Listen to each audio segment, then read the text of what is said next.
اي حد بيعرف ان انا بشرب حلبة كتير بيستغرب ويفضل يقول لي ازاي ده احنا بنحبها وبيبقى نفسنا فيها بس بنخاف نشربها. ليه بقى بيخافوا يشربوها؟ علشان المفروض ان الحلبة بتعمل ريحة يعني سوري، يعني ريحة مش حلوة كده للجسم، او ريحة عرق مش حلوة. انا بقى ده ما بيحصلش الحمد لله معايا نهائي. ليه بقى؟ عشان انا بعمل حاجة كده معينة وانا بغليها تخليها ما تعملش ريحة نهائي. هقول لكم بقى ايه هي الحاجة. بصوا الكنكة فاضية خالص ما فيهاش اي حاجة، بحط فيها كده معلقة كبيرة من الحلبة على قد المج اللي انا هشربه. هو المج بياخد معلقة كبيرة.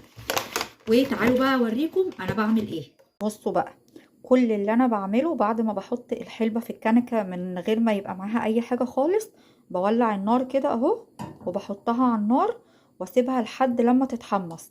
التحميصة دي بتخليها ما تعملش ريحة نهائي، وده كلام عن تجربة لان انا بحب الحلبة جدا وبشربها ياما، والموضوع يعني مجرباه كتير جدا. بصوا بقى نعرف ازاي ان هي اتحمصت. بصوا شايفينها بتطقطق ازاي؟ بصوا هي كده بدأت تتحمص خلاص، بتطقطق كده زي الفشار. بصوا بدأت تفرقع كده وتطقطق اهو.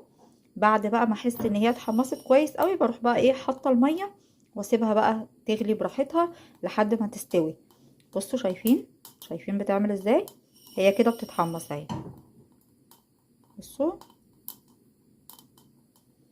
وبعدين نخلي بالنا عشان ما نسيبهاش كتير عشان ما تتحرقش. بصوا اهي، مش عارفه ايه اللي جوه ده، ما علينا. خلاص كده دلوقتي بقى انا هحط الميه. بصوا اهو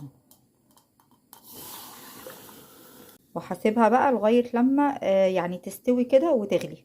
انا بقى كمان بحبها جدا جدا باللبن. بعد ما بتستوي بحط شويه لبن كده واسيبهم يغلوا مع بعض، بتبقى تحفه.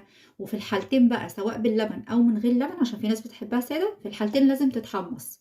يعني الواحد يتدفى ويتغذى كمان، يعني لان الموضوع بجد مغذي جدا. الحلبه مغذيه قوي قوي وحلوه كمان علشان الاطفال، والله بجد زي ما بقول لكم كده. وعلى فكرة في طريقة تانية برضو، بس الطريقة التانية دي انا مش مجرباها فمش مسؤولة عنها. انا هقولها لكم وانتوا بقى براحتكم تجربوا اللي انا مجرباها او تجربوا اللي انا هقول لكم عليها دلوقتي، انتوا حرين بقى. الطريقة التانية ان في ناس بتقول ان المفروض ان احنا وهي بتغلي نحط معاها اي حاجة عطرية زي القرنفل كده مثلا.